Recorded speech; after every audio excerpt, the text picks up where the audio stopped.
देर रात एक दुकानदार अपनी दुकान बंद कर ही रहा होता है कि इतने में कुत्ता आता है। कुत्ते के मुंह में एक कागज का टुकड़ा होता है। दुकानदार उस कागज के टुकड़े को खोलकर देखता है, उसमें कुछ पैसे और सामान की लिस्ट होती है। दुकानदार समझ जाता है कुत्ते को सामान चाहिए। वो सारा सामान एक थैली में पैक करके कुत्ते के आगे रख देता है। कुत्ता थैली को मुंह में दबाता है और वहां से चल देता है। ये देखकर दुकानदार बड़ा अचंभित होता है कि इतना समझदार कुत्ता किसका हो सकता है, देखा जाए। दुकानदार भी कुत्ते के पीछे पीछे चल देता है। आगे जाकर देखता है तो दुकानदार और हैरान हो जाता है जब वो देखता है कि कुत्ता एक बस स्टैंड पर खड़ा है। बस आती है, कुत्ता बस में चढ़ जाता है। दुकानदार भी उसके पीछे पीछे चढ़ जाता है।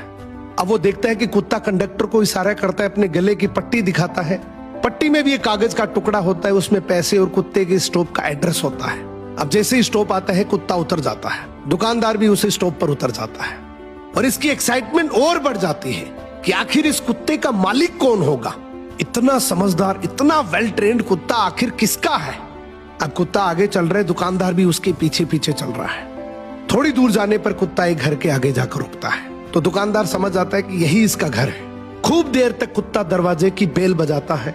अंदर से दरवाजा खुलता है, उसका मालिक बाहर आता है और जैसे ही मालिक बाहर आता है वो कुत्ते को जोर से डंडे से पीटने लग जाता है। अब दुकानदार से रुका नहीं गया, बोला भाई साहब क्या कर रहे हो, इतना समझदार, इतना वेल ट्रेन्ड कुत्ता और आप इसको डंडे से मार रहे हो।